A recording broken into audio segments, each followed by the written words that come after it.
welcome to another edition of our wonderful, wonderful live show here at Asperger Experts. Today we are talking about what type of food should somebody with Asperger's eat. When I was in 6th grade, I was 60 pounds. I was 60 pounds when I was in 6th grade. I was really anemic and really underweight and really just shut down biologically. And so what happened was I had to learn what foods to eat and what foods not to eat. In reality, what happened was I just wasn't eating enough food. So started to eat a lot more food and started to stop becoming a picky eater. We're going to talk about that a lot more soon in upcoming classes. But as I went through sort of this journey, I learned a lot about what foods to eat, what foods not to eat. In college, the first time on my own, I struggled with that. Like, let's order Pizza Hut. Let's go to the grocery store. And it was this constant, like, what should I eat for dinner? What should I eat for dinner? What should I eat for dinner? What should I eat for dinner?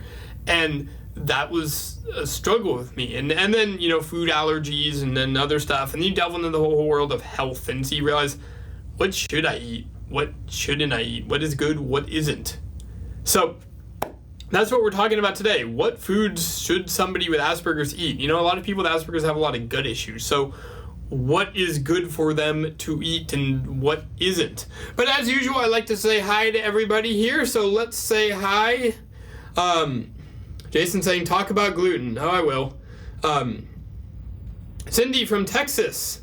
You got Bianca also from Texas. Monica also from Texas. Everyone was from Texas today. All the Texas people. Like, okay. Doreen, hello. Nice to see you again. Heather, hi. Jill from Australia. Is that Australia, Texas? No, I'm kidding. But Texas does have some interesting town names to it. Kimberly says, my son is 18 years old and still eats 7 items of food. He still won't try anything new. Help. Oh, that's what we're going to talk about today. Tina, all the way from Seattle, as far away from us as you can get. I mean, not, because, we're in Lower Queen Anne, so we're in Seattle too. Julie from California. One more for Texas. Texas just wins the day, I guess. Texas is just winning the count of the day. So, hello everybody.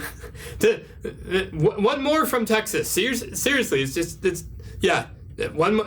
Texas is just, I'm losing track of all the Texas people that are on today. Hello for everybody in Texas. So again, today we're talking about what types of food are good for somebody with Asperger's and what types of food aren't. And we're going to do that in some really easy to understand terms. The problem is I'm sure when you get into the whole what should I eat world, it's like, okay, do you want to eat paleo? Do you want to eat vegan? Do you want to eat vegetarian? Should you eat raw food because there's a lot more digestive enzymes? Or should you eat cooked food because it's easier to digest the food? Should you eat red meat? Should you not eat red meat? Eating bacon causes cancer. Eating bacon doesn't cause cancer. This vegetable is bad. This vegetable is horrible for you. Fat is good. Fat is bad. Sugar is good. Sugar is bad. And it's like, what do I even do to learn what is good food and what is not? John Oliver did a great bit on this, by the way, about how science is actually showing us, and there was a graph that shows simultaneously what foods have been proven by science to be both good and bad for your health. And it's like eggs and cheese and vegetables and like all this stuff. And you're just going, then how do I know what to eat? So we're going to completely ignore the eat this food, don't eat this food paradigm because it just doesn't work. And instead we're going to talk about general rules of thumb that science can agree upon that just makes common sense, that everybody can really agree upon. This just works. And of course I would eat this. Like, we're not going to talk about the specifics. Oh, don't eat potato chips because they're bad for you because they're fried, because in certain instances potato chips can be good. In certain instances, anything can be good. It's really about a few different factors. So that is what we're talking about today, is real food and how to eat it and what types of foods are good for somebody with Asperger's. So stick with me. We'll be right back to delve into the details. Hi, I'm Rob Rady, and I am Danny's father. I'm Ellen Rady, and I'm Danny's mom from Asperger Experts. When Danny was growing up, it was challenging for the rest of us in the family because he didn't like to go places new, and he didn't like to try any new food. We didn't have much information. I was able to get maybe a couple of books, and mainly with the definitions of what is Asperger's and the characteristics of Asperger's. But there weren't a lot of solutions. And I'm a solution-oriented person. I wanted a plan. I wanted things to do, ideas to make it better. So it was a challenge to try to keep him moving in the right direction and try to keep the family sort of still operating the way we wanted it to operate. And I didn't understand what was really going on, and that other parents and other children with Asperger's have experienced this same thing. Today, Danny is a much different person. You have no idea how exciting it is when Danny picks up the phone and says, "Mom, I have something really important to tell you." And of course, I'm like, "Oh my God, what happened?"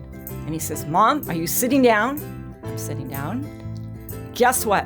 I just ate a sandwich with really good ciabatta bread, mozzarella cheese, olive oil, and this green thing called spinach.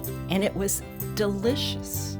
It's like watching a kid experiencing life for the first time. He's obviously a very successful person and business person and is out in the world just thriving, and we couldn't be more pleased about that. And welcome back. Today we are talking about what foods are good for somebody with Asperger's to eat and what foods to avoid. Other than getting about 10 more people saying they are from Texas, we had some interesting conversations about all the different diets that people are eating, gluten-free, lactose-free, sugar-free. Somebody mentioned garlic-free. One of our coaches just got the notice that she's allergic to garlic and onions. And I'm just like, oh, you poor person. Like, of all the things to be allergic to, I think spices is sort of like the big one. So, let's start with the basics. If you are allergic to certain foods, don't eat them. If you don't know you are allergic to certain foods and you'd like to find out, go get the testing to figure out if you are allergic to certain foods. That's something that a doctor could help you with. And in my opinion, that knowledge would be extremely vital because imagine your favorite thing is pizza and you don't have a gluten allergy and you aren't allergic to dairy and you aren't allergic to tomatoes, but something in your diet is screwing with you and you don't know what it is, so you try and eliminate everything else and it's not working, only to find out that you're allergic to garlic or onions or pepper. And then so you're eating the pizza and it's like, oops.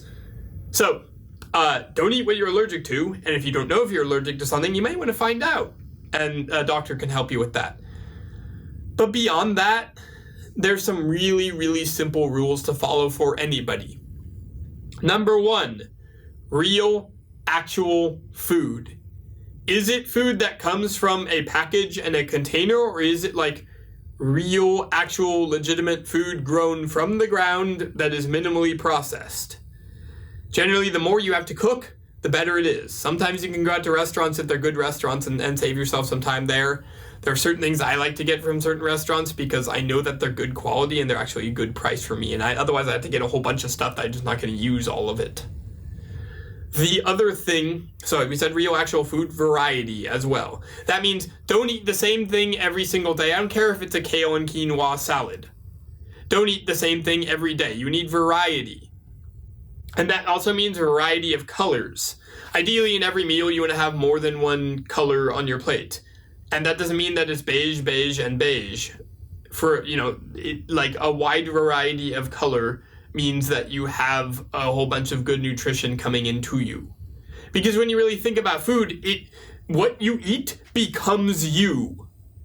So if you use that general rule, do you want to eat that if it becomes you? Or is that good or bad? So I usually run through my mind that rule. So number 1, real, actual food from the ground or an animal or a plant.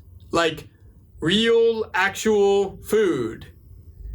If it's like fake Cheese Whiz from a can, that is not real, actual food at all. I don't think it even has any cheese in it. But like real, actual food. No preservatives, no color, no artificial flavorings, no crap. Real, actual ingredients that you could get yourself. Like, if you were on a farm, could you source all of the ingredients to make the dish? If it has carrageenan and if it has artificial flavors and red number 40, you can't grow red number 40. You need like a manufacturing lab to do that. So not real actual food.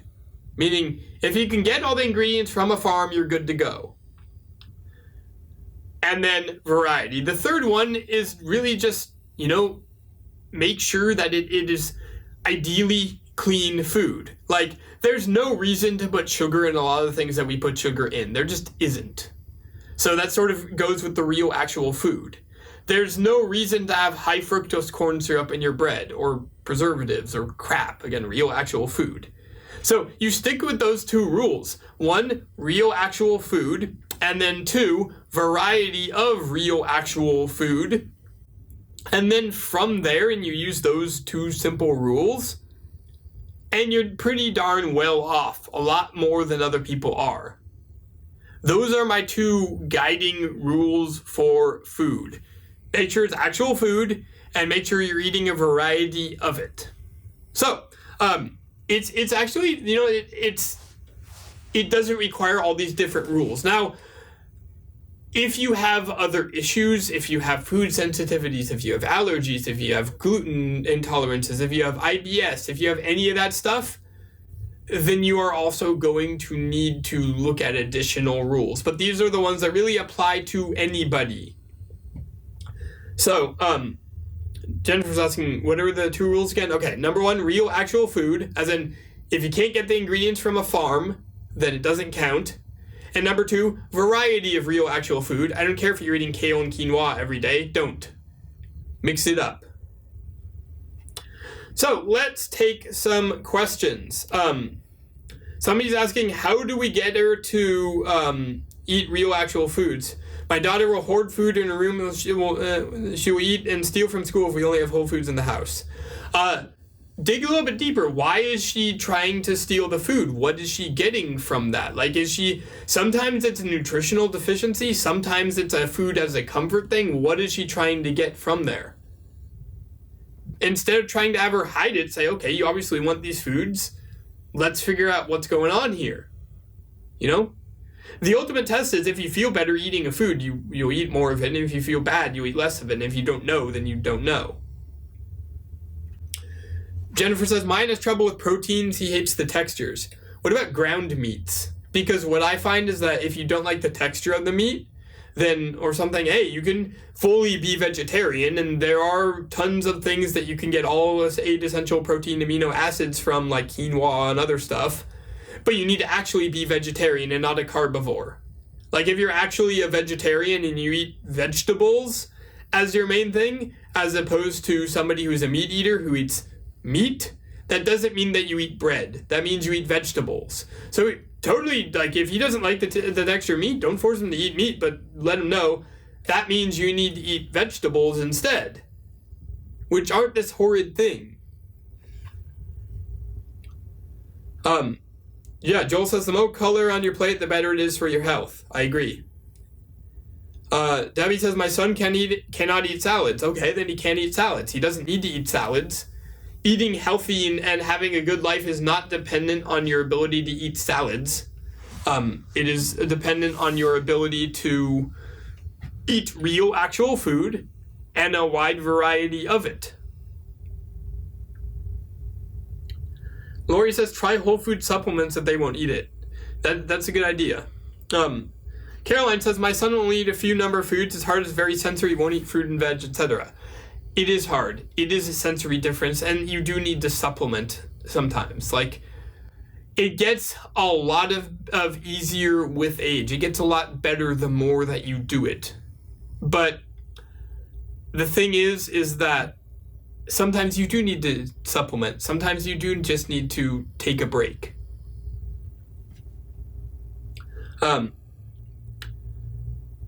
Amy's asking, have any of your Aspie kiddos gotten severe acne, and do you think it was connected to what they're eating? It is connected to what they're eating. Like, if you cut out soda and sugar, I guarantee you they won't have as much acne.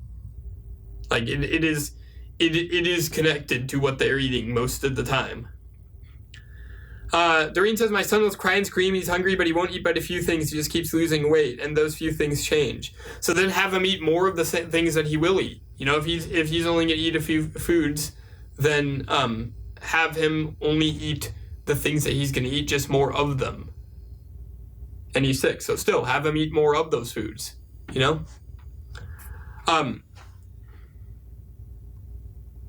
Kat says, my daughter also has a heart defect. Only wants canned soup or spaghetti.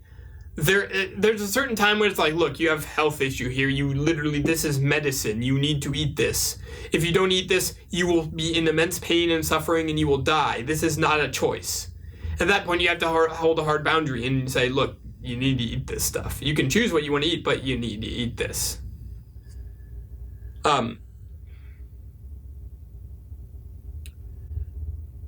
Let's see. Dea says, my son screams and cries for candy all the time. Okay, well, he doesn't need to get candy. I mean, like, let him scream and cry, you know?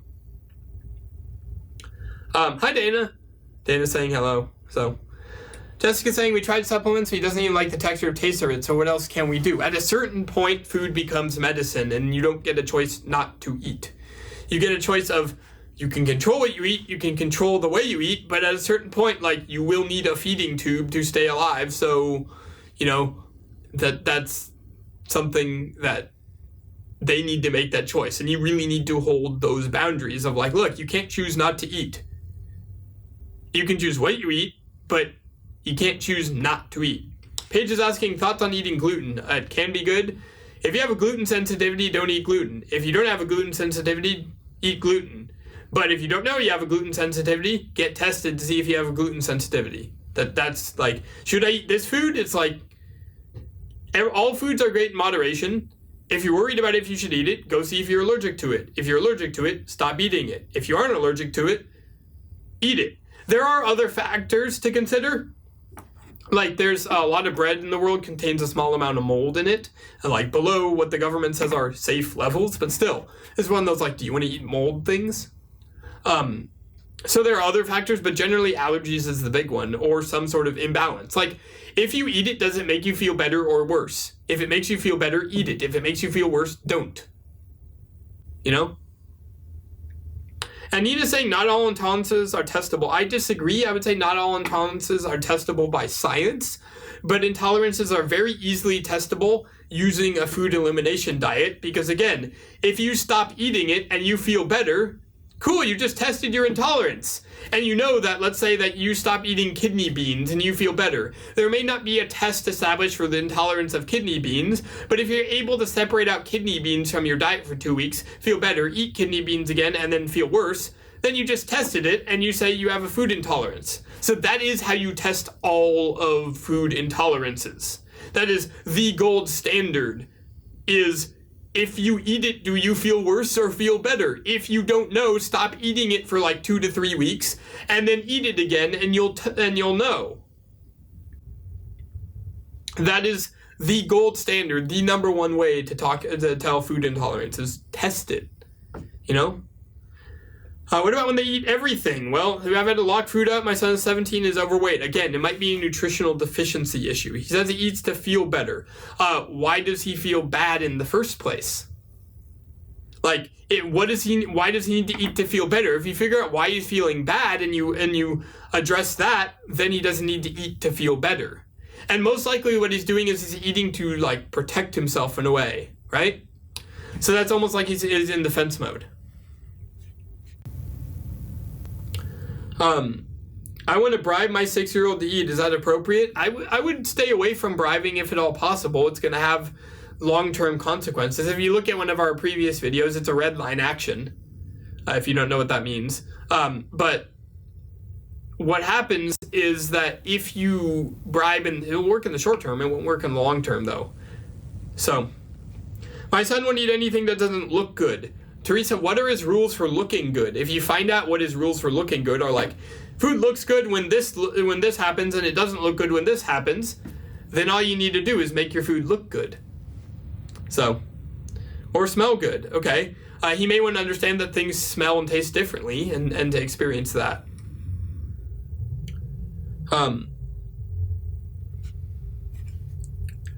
Carrie's saying that meds make a big difference in their son's appetite, and he won't eat lunch or dinner if he's on meds. Meds can do that to you. It's one of those things that can really, really do that to you, and that's just an issue. Okay. What is our best anxiety helper? Gene, if you go on our website and click on articles and go to our Be With That article, that is our best way to deal with anxiety. AspergerExperts.com. All right, so we're going to take another quick break. We will be back in just a sec, and I'll be answering more of your questions. I would like to officially invite you to join us in person for a weekend workshop we call Deep into Defense Mode Live. The next dates are November 12th and 13th, 2016 in San Francisco, California, February 11th and 12th, 2017 in Orlando, Florida, and May 20th and 21st in Los Angeles, California, and that is 2017 as well. You can get more details and register at aspergerexperts.com/workshop. We only have 50 spots available for each location. And the reason why I love this is because this is my opportunity to meet you in person, to help you understand what it is to be in defense mode and how to get out.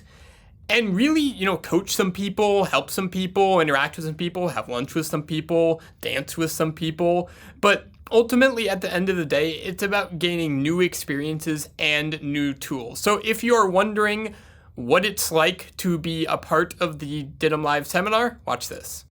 I'm Ty Miller, and I came out here with my son Austin, who has Asperger's.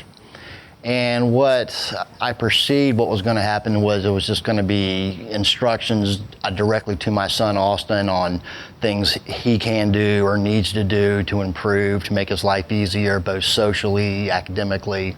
But what I learned were the tools that I need to obviously earn more of his trust, but the tools I've learned are going to help him as well as myself. But the most important thing is, he lives with us. He's in of course, his home, our home.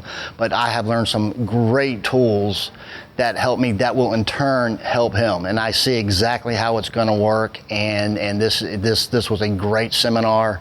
I was pleased with everybody, and I highly suggest this to anyone, obviously with a child with Asperger's, but really it's just a great course for anybody. And that's it. And welcome back. Today we are talking about eating issues and the diet that is good for somebody with Asperger's. I already talked about, on one hand, you have the healthy eating, you have the real actual food, and you have the variety. If you want to see that, wait until this episode is over and then you can watch it. And then make sure to show up on time next time.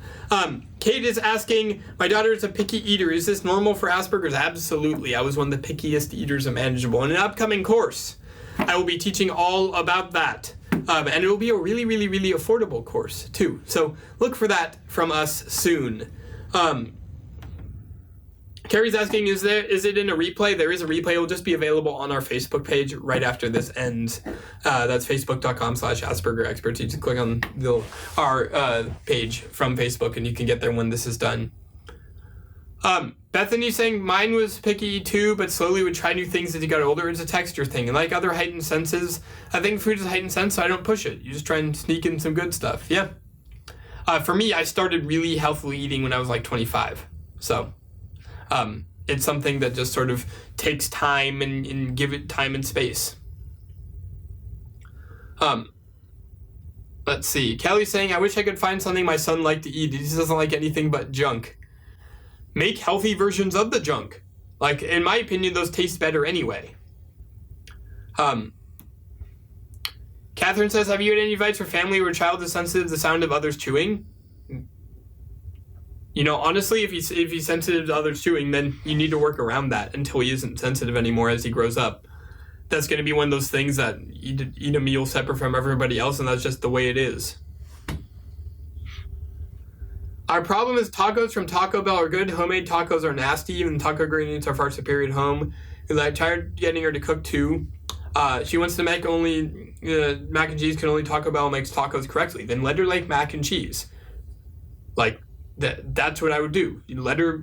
Don't get her to cook. Don't manipulate her into cooking. Just let her make mac and cheese.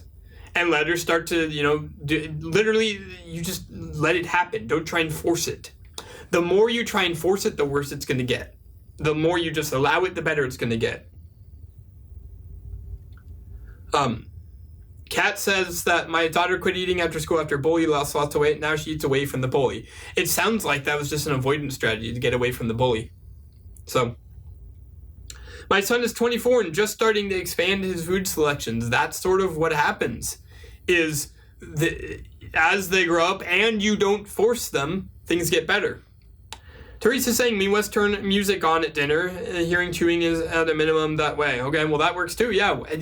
It's all about adapting and finding solutions until you can get to the conclusion, get to where things are like, until you can get to a place where they are old enough. Felicia's saying mine does pretty better eating picky foods, like with garnishes, simply green onions or eating flowers. Cool. Awesome. If they want to put edible flowers on everything, why not? Put the chopped basil on everything. Make it look pretty,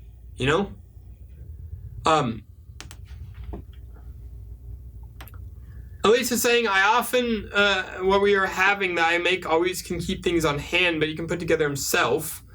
Bean and cheese burritos, PB&J, spinach salad. Also letting him create the weekly menu and teaching him how things are made helps a lot. Yeah, learning more about food is really, really the way to go with this.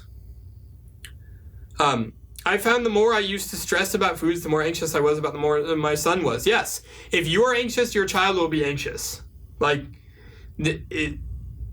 I've talked about this a lot in our previous shows and our previous courses and stuff. So go on our website if you want to know a lot more about that.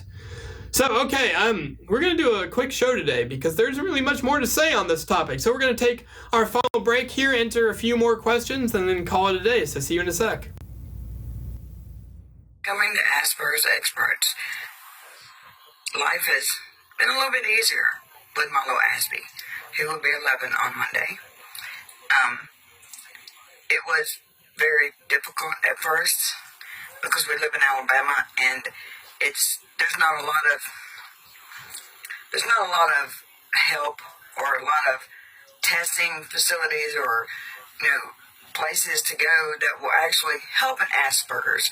They've got stuff for autistic, severely autistic kids, of course. But then you have the Aspies who are, very smart, very brilliant, mainly, for the most part, that I've heard, and that I've met, actually. And, but nobody really knew what to do, how to talk to them, what to do for them.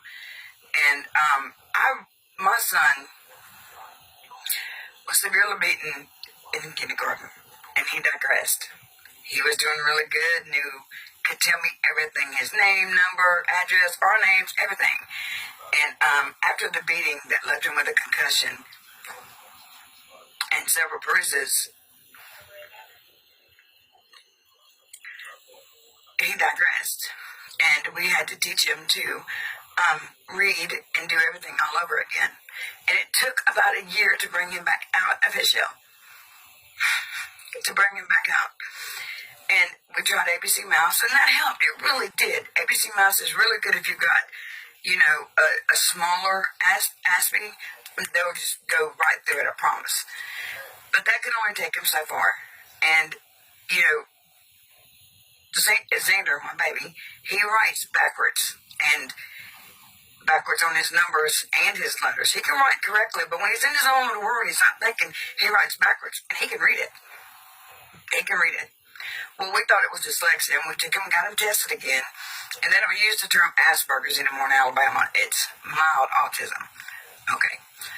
But we didn't know what to do. So we took him to get him tested thinking he had dyslexia as well. It's not dyslexia, they say. Don't know what it is. Then we found Asperger's experts. And let me tell you, it is the best $15. I would spend $50 a month if I had to. Danny, dude, brilliant on getting an autistic server for Minecraft. Brilliant. Because my little man is just flying through it. And my oldest son is a mod on the server, because he knows what it's like to be a brother of special needs, and he's really cool. But I mean, brilliant, Danny, brilliant. And, you know, I've had some help from some of the ladies through talking about, you know, through the website and everything, and it's helpful, and it's kind of hard to type a lot, so I don't really interact, but we read. My son reads with me, and I'll let him know that, look, baby, you're not the only one. Look at this. Look what this was done. Look what that was done. You know, and he will always be, well, perfect, but he will always be him. And even at this age, it's still hard for him to talk around others that he doesn't know, which is how the beating occurred, because he didn't say anything, and no teacher was watching. And I just thank you, Danny, for being so brave and courageous, and for taking the idea you had in your head and putting it out there for the rest of us, because you have helped a lot more people than you think you have. I guarantee you that. So from a family in Alabama, thank you very much. Hey, and welcome back. We are talking about food issues today. Completely unrelated to food issues, but Jessica was asking, what days are your live shows? We do live shows every Tuesday at 11 a.m. Pacific time, every Wednesday, today, at 3 p.m. Pacific time, that's 6 p.m. Eastern time, and every Thursday at 1 p.m. That is, again, Tuesday at 11 a.m. Pacific, Wednesday at 3 p.m. Pacific, and Thursday at 1 p.m. Pacific. There will be no live show next week. I know, both myself and our video guy that runs this whole thing are going to conferences to go and learn more awesome stuff. So, we will be unavailable next week. We will be back, though. Tomorrow we will be back for Asperger's Answers. That is going to be at 1 p.m. Pacific. That is going to be at 2 p.m. Mountain, 3 p.m. Central, 4 p.m. Eastern Time, where we take questions from our AE Plus support group. And then on November 8th, on Election Day, actually, we will be back to talk about nothing related to the election, but to talk about everything related to Asperger's. And so those are when we will be coming back for these shows. If you miss any of them, they are all on Facebook, so you can go and watch the complete archive of our shows on Facebook as well. Debbie's saying, please do a live video on Aspie's not showing emotion. How do you deal with that? I was in a bad accident 5 days ago. Today he started up school because he's worried about me. Never has he shown concern, but today was awful at school because it's the first time he has meltdowns, not at home. So question for you, Debbie, what's bad about him not showing concern? As long as you know he has concern, maybe it's too overwhelming for him to show it, or maybe he's showing it in a different way that you aren't picking it up. Like, what is the inherent problem in not showing emotions? Like, because to me, it's just, he doesn't show emotions. Okay, he doesn't show emotions, which means he doesn't show emotions. The end. Bethany's saying there are articles out there stating probiotics and anti-inflammatory foods can help curb the effects of Asperger's. Okay, you want to talk about the whole gut issues with anti-inflammatory foods and all that stuff? Let's talk about that. Asperger's has a gut component to it. And you know that without even looking at the science, just if you spend a day in our support group or even look through the comments here, because Asperger's has a gut issue component to it, because everybody with Asperger's has a gut issue. So, just watch the comments come in 10 seconds. Yeah, my son has gut issues. Yeah, mine too. Yeah, mine too. Yeah, mine too. Because that's what goes on. So, there is a gut issue that corresponds with Asperger's. The cause of that is up for debate. But what happens is that eating foods that are anti-inflammatory is just generally a good idea. Because a lot of people are heavily inflamed. Again, you can test this. You can go to a doctor and figure out how often or how much you are inflamed. So eating anti-inflammatory foods in that regard is just a good idea to help, especially if you have gut issues. Probiotics, again, also good if you have gut issues. So since most people with Asperger's have gut issues, and since anti-inflammatory foods and probiotics help with gut issues, I would say yes, I believe this. So if you don't have gut issues, then you don't need to fix your non-existent gut issues, you know? If you have gut issues, you have gut issues. If you don't, you don't. And you know this. Believe me, if you have gut issues, you know. Like, it is incredibly obviously apparent that you have gut issues. Jocelyn, if you is asking, have you got any advice for a woman who thinks her husband is an Aspie? Figure out what you want out of that. Like, why does it matter? Do you want him to get a diagnosis because for some particular reason? Like, what are you seeking through that? And then go from there. Because if it's just like, I think he has Asperger's. And? So? Go deeper. But then it's just, as Felicia's saying, just work with them. You know? You patients, you work with them, you go to therapy or marriage counseling, and you develop the skills you need to in order to succeed. You know, and you keep trying, and you keep going, and you keep going, and you keep going. So, we're going to end it here. Thank you so much for coming. I hope to see you at Deep in Defense Mode live in the San Francisco Bay Area, November 12th and 13th. You can get tickets at aspergerexperts.com/workshop. Hope to see you there. I will see you tomorrow right here, same place at 1 p.m. Pacific time. See you then. Later.